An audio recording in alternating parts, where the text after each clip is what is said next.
세상 모든 코알못이 코딩 좀 알게 되는 그날까지 우리 함께 코딩 학교가 함께합니다. 안녕하세요. 우리 함께 코딩학교의 진행을 맡은 코알못 변기사입니다. 우리 함께 코딩학교는 그 이름처럼 우리 다 같이 코딩을 배워가 보자는 취지에서 만든 유튜브 방송입니다. 특히 저처럼 코딩에 관심은 있지만 코딩의 코자도 모르는 코알못이라면 이번 기회를 꼭 놓치지 마세요. 자, 앞으로 가르침을 주실 두 분의 전문가를 모셨습니다. 우리 함께 코딩학교의 양대 산맥인 버그킹과 마법사님을 소개합니다. 안녕하세요. 산맥 중 하나 코딩 가르치는 버그킹입니다. 부담스럽네. 산맥. 언덕으로 하죠. 언덕. 마법사님 어디 가셨나? 그러게요. 어디 가셨지? 아니, 언덕이라고 해서 전 뭘로 해야 되나? 하늘로 할까요? 안녕하세요. 코딩 개념사전을 쓴 코딩책 작가, 코딩 마법사입니다. 언덕입니다, 언덕. 언덕 위에 하늘 아닙니까? 네. 제가 더 높은 거네요. 네, 반갑습니다. 두 분 모두 반갑습니다. 자, 1회차 방송이 나가고 여러분들께서 코딩에 대해서 궁금한 점들을 많이 보내주셨어요. 그 중에 소프트웨어 교육 의무화 관련해서 알고 싶다는 문의가 많이 들어왔는데요. 네. 그래서 오늘은 집중 3구 시간을 마련해 봤습니다. 자, 두 분 모두 준비되셨나요? 네. 네. 준비됐습니다. 네. 자, 모두 알고 있다시피 우리나라는 2018년도부터 소프트웨어 교육 의무화를 시행하고 있는데요. 네. 다른 나라 상황은 어떤지 살펴보도록 하죠. 마법사님, 다른 나라에서도 소프트웨어 교육이 의무화되어 있나요? 네, 세계 여러 나라에서 소프트웨어 교육을 의무화하고 있는데요. 영국, 인도에서는 한 학기에 180시간 정도 한다고 하고요. 중국에서는 70시간 수업을 한다고 합니다. 어떻게 보면 다른 나라에서 교육을 먼저 의무화하고 있고 더 많은 시간을 투자하고 있거든요. 그만큼 중요하다는 거죠. 국내 학교에서는 어떤 식으로 수업하고 있는지 궁금한데 초등학교부터 가볼까요? 우리나라 초등학교는 한 학기에 17시간 정도 수업을 하고 있고요. 근데 다른 나라에 비하면 가볍게 체험하는 수준 정도라고 할 수 있죠. 맞아요. 저희 딸이 6학년이라 소프트웨어 교육 의무화 첫 세대거든요. 그래서 수업 내용을 들어보니까 본격적인 소프트웨어 수업이라기보다는 코딩을 게임처럼 경험할 수 있는 수업이 제공되더라고요. 그래서 엔트리 프로그램을 교구로 쓰고 있습니다. 초등학생들의 특성을 잘 파악한 건가요? 게임이면 저도 한번 해보고 싶은데 반짝반짝 눈이 빛나는데 어디서 구할 수 있죠? 이 네이버에서 엔트리라고 검색하면 바로 나오거든요. 그래서 온라인으로 코딩을 해볼 수 있어서 그 변기사님 같이 이제 코알못들이 뭔가 설치하고 이런 거 안 하셔도 돼요. 훌륭하신 변기사님한테는 너무 쉬운 거 아니에요? 아니에요. 원래 공부는 쉬운 거부터 하는 거예요. 그럼요. 엔트리를 통해서도 기본적인 코딩 개념을 경험할 수 있기 때문에 어른들도 해보면 좋을 것 같아요. 근데 엔트리 말고 혹시 다른 교육도 있나요? 다른 것도 있어요. 그 아두이노나 라즈베리 파이를 이용한 코딩도 있거든요. 그래서 소프트웨어로 하드웨어를 제어할 수 있습니다. 그렇군요. 하드웨어 제어가 뭐죠? 모르겠다. 그 코딩을 해서 음성인식이 되면 음성인식으로 하드웨어는 LED, 전등 같은 것들을 켜거나 끄거나 이렇게 제어할 수도 있어요. 말로 다. 네. 재밌겠는데요? 말로 배우는 거 좋아하시는군요. 네. 네. 같이 해보실 의향이 있으신지. 아니, 말로만 다 할 수 있으면 뭐든 못하겠습니까? 싫은 것 같은데. 싫어하신 것 같아요. 버그킹님이? 네, 싫어하신 것 같아서 하지 마세요. 네. 힘들어, 가르치기. 아이고, 저런. 초등학교는 그렇고, 그럼 중학교에서는 어떤가요? 중학교부터는 수업 시간이 34시간으로 늘어나요. 그래서 정보 교육 과목이 있는데, 이제 그 과목에서 소프트웨어를 배우기 시작하거든요. 그래서 그 교과서 내용을 보니까 소프트웨어는 무엇인지, 그래서 컴퓨터 부품은 무엇으로 구성되어 있는지, 뭐 이런 내용을 다루고 있더라고요. 코딩은 안 하나요? 물론 코딩도 배워요. 그 스크래치나 엔트리 같은 블록 코딩으로 배우고 있는데요. 근데 요즘 대부분 교과서에서 엔트리를 다루고 있는 편입니다. 엔트리가 대세군요. 근데 참 블록 코딩이 뭐죠? 네. 네. 이해했습니다. 네. 레고 블록 아시죠? 이런 것들을 조립하듯이 코딩을 공부할 수 있는 언어예요. 그래서 요즘 아이들은 스크래치나 엔트리어 같은 어떤 블록 코딩 언어로 조립하듯이 코딩 공부를 하고 있습니다. 공부하기 참 좋은 환경이에요, 그죠? 블록 코딩도 있고 재밌게 배울 수 있겠는데? 그러게. 참 좋겠네요. 네. 고등학교 교육은 어떤가요? 고등학교 교육도 궁금한데요. 고등학교부터는 이제 필수가 아니라 선택 교육 과목으로 바뀌어요. 그래서 이제 한 학기에 한 85시간 정도 교육을 하거든요. 그래서 뭐 운영체제나 데이터베이스, 정보보, 알고리즘, 뭐 코딩 등을 배우게 됩니다. 대학에서 가르치는 과목들이 고등학교에도 있네요. 대학이랑 똑같은 거예요? 아마 다르겠죠. 깊이나 넓이 면에서 차이가 있을 거예요. 대학에서는 이제 전공 과정이라는 게 있으니까 거기서는 이제 주로 사용하는 언어라든가 프로젝트 위주의 수업, 실습 이런 것들이 진행되니까 고등학교에서 하는 것보다는 좀 더 깊이가 있고 범위도 넓어질 것 같은 생각이 듭니다. 대학 수업 되게 잘하시나 봐요. 그러게. 네, 맞아요. 사실 뭐 85시간 정도 가지고는 그걸 배우기 좀 어렵거든요. 그래서 대학교에서 배우는 정도로는 깊이가 깊진 않지만 그 전반을 좀 이해할 수 있게끔 교재가 편성되어 있더라고요. 그럼 고등학교에서는 어떤 코딩 언어로 배우나요? 파이썬을 배웁니다. 버닝썬 아니고. 버닝썬 아니고. 네, 레드썬 아니고. 네. 파이썬이 뭐죠, 근데? 네, 파이썬은 국내, 자꾸 엉뚱한 데로 가시면 안 돼요. 파이썬은 국내뿐만 아니라 해외에서도 대중화된 언어거든요. 그래서 다른 언어에 비해서 배우기가 쉬워요. 그래서 처음 코딩을 배우시는 분들한테는 딱입니다. 고등학생들도 파이썬으로 코딩 언어를 배우고 있기 때문에 그만큼 쉽다는 거죠. 많이 써요. 정리를 해보면 초등학교에서는 개인 형식으로 코딩에 대해서 흥미를 좀 이렇게 유발시키고 중학교에서는 블록 코딩을 본격적으로 배우고 네. 고등학교 때는 텍스트 코딩을 배우는 거네요. 엄청 단계적인데요? 정리를 잘하는데 훌륭하십니다. 굉장히 좋은 게 제가 배울 때는 텍스트 코딩밖에 없어가지고 좀 힘들었었는데 요즘 굉장히 교육이 참 친절하고 재밌어진 것 같아요. 갑자기 궁금한 게 저는 이제 웹페이지 만드는 거 관심이 좀 있는데 그런 것도 코딩인가요? 네, 그것도 코딩이에요. 일명 웹코딩이라고 부르는 언어거든요. 그럼 청소년들도 학생들도 웹코딩 언어를 배우나요? 그럼요. 카톡이 왔네요. 네. 카톡 홍보해 주시는 건가요? 소프트웨어입니다. 소프트웨어죠? 네. 카톡은 소프트웨어입니다, 네, 여러분. 맞습니다. 네, 요즘 모든 소프트웨어가 웹을 기반으로 만들어지고 있기 때문에 소프트웨어를 이해하려면 웹코딩을 배워야 합니다. 중요하죠. 네.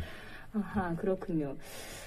그럼 이쯤에서 왠지 이제 소프트웨어 교육 의무화니까 학부모 입장에서 코딩 교육을 어떻게 하면 좋을지 고민이 많을 것 같아요. 어떻게 하면 좋을까요? 코딩 언어의 개념이 꽤 생소하거든요. 그래서 초등학생들한테는 스크래치나 엔트리어 같은 블록 코딩을 통해서 좀 재미있게 할 수 있게 도와주시는 게 좋을 것 같아요. 제 생각도 같아요. 블록 코딩 같이 이렇게 게임을 만들면서 재미있게 배워보기도 하고, 아까 말씀드린 아두이노나 라즈베리 파이 같은 걸로 하드웨어도 제어해보고 이러면 굉장히 재밌을 것 같네요. 게임을 만들어보는 것도 코딩 공부에 도움이 된다는 말씀이시죠? 반짝반짝 눈이 그럼요. 빛나는데, 그런 과정을 통해서 코딩에 익숙해지는 것도 그 공부의 한 방법이거든요. 재미가 제일 중요하다고 생각해요. 네, 재미도 중요한데 코딩의 개념을 정확하게 이해하는 것도 중요하죠. 그렇죠. 그래서 블록 코딩을 통해서 코딩을 이제 재미적인 측면에서 경험을 하고 본격적으로는 이제 텍스트 코딩을 배워야 됩니다. 실제로 이제 소프트웨어 개발을 하려면 그 텍스트 코딩을 배워야 되거든요. 그 학부모님들이 코딩 학원에 대한 질문을 많이 해주셨어요. 미리 코딩 학원에 가서 배워야 하나 어떻게 또 생각하세요? 제 생각에는 뭐 코딩을 하다 보면 이것저것 시행착오를 많이 겪거든요. 그럴 때 좀 경험이 있는 선생님이 도움이 필요하게 돼요. 그래서 왜 피아노 학원에서 피아노를 배우는 것처럼 코딩도 학원이나 방과후 수업을 통해서 배우는 게 훨씬 효과적일 것 같아요. 네, 그래서 그런 측면에서 공부 초기에는 선생님의 도움을 받을 수 있는 학원이나 방과후 수업 추천드립니다. 네, 그렇죠. 아까 말씀드렸지만 초등학교가 17시간밖에 안 되거든요. 코딩 교육이.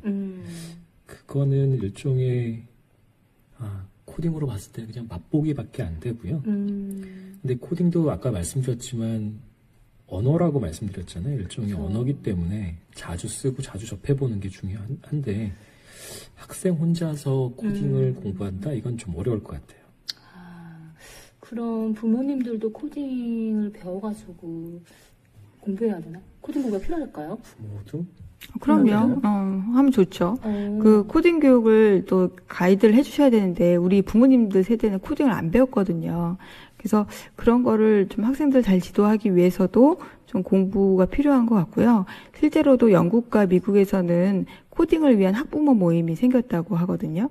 이제 뭐 다른 나라에 비해서 우리나라도 교육률이 높으니까 그런 모임이 벌써 생겼을 것 같은데요. 그러고 보니 저도 그 코딩 교육을 위해서 학부모 모임이 생기고 있다고는 얘기를 들었어요. 그럼 교재로 쓸만한 책이 필요하지 않나요? 교재 필요하죠. 그렇죠. 그래서 코딩 개념사전이 있습니다. 궁금하시죠? 네, 소프트웨어 개념사전도 있거든요. 자, 네. 집에서 잘 활용해 주시면 좋을 것 같습니다. 그렇군요. 이왕 홍보하실 거 책 제목 제대로 말씀을 해주실지 굳이. 어려워요. 길어가지고. 알겠습니다. 네, 이미지로 보세요. 네. 좋은 책이에요. 네.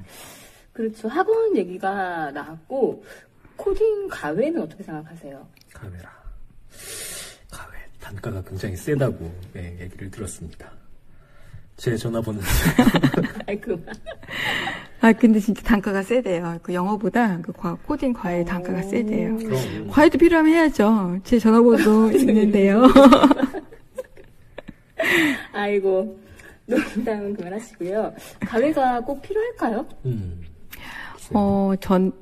제 생각에는 그 IT 분야에 관심과 흥미를 좀 애들이 보인다면 좀 과외를 통해서도 깊이 있는 교육을 제공하는 것도 좋을 것 같아요. 그 마이크로소프트의 빌 게이츠나 페이스북의 주커버크 그리고 그 애플의 스티브 잡스의 공통점이 뭔지 아세요? 설마? 남자다? 그냥 IT 역사의 핵을 그은 글로벌 전문가들인 거죠? 그죠. 대단한 그 IT 전문가들이세요. 근데 이들이 이제 이렇게 크게 성장할 수 있었던 데는 부모님들의 관심과 지원이 있었는데요.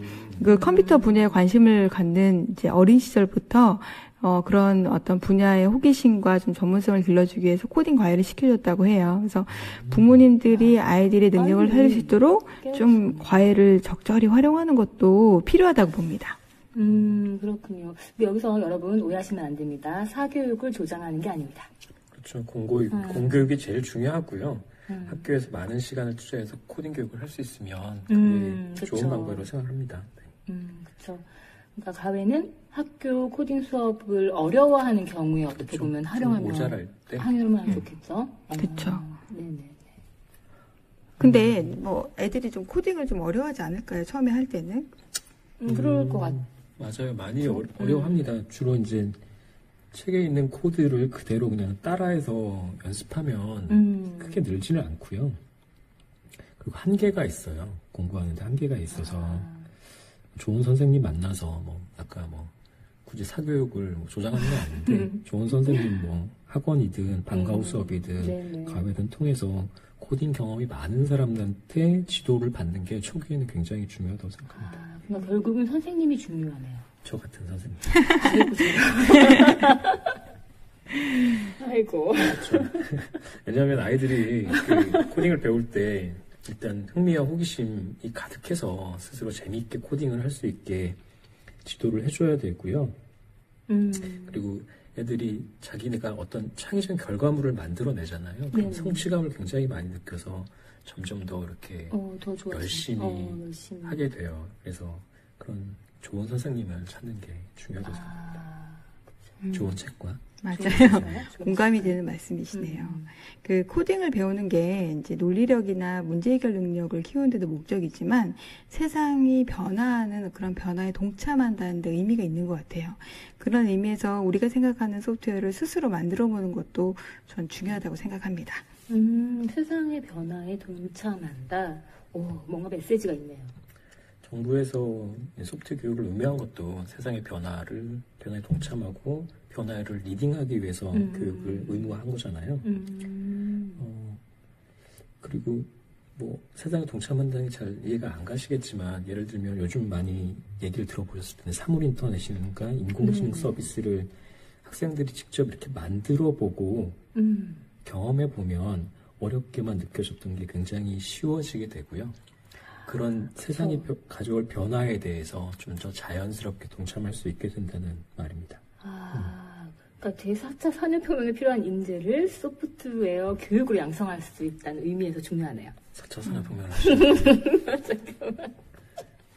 네, 그런 맥락에서 소프트웨어 수업 시간도 좀 늘려야 되겠는데요. 그리고 재미있는 경험을 가질 수 있고 코딩의 힘을 끼워줄 수 있는 교육 환경도 필요하다는 생각이 들었습니다. 버거킹님도 한 말씀 해주시죠. 할 말 없는데 전화번호만 알려드리면 될 것 같아요. 잠깐만. 네, 버거킹님 마법사님 덕분에 오늘도 코딩이 한 걸음 더 가까워진 느낌입니다. 여러분도 그러셨길 바랍니다. 우리 함께 코딩학교는 여러분의 목소리를 기다립니다. 특별히 더 알고 싶은 코딩 관련 주제가 있다면 댓글 또는 이메일을 보내주세요. 그럼 우리 다음 시간에도 꼭 만나요.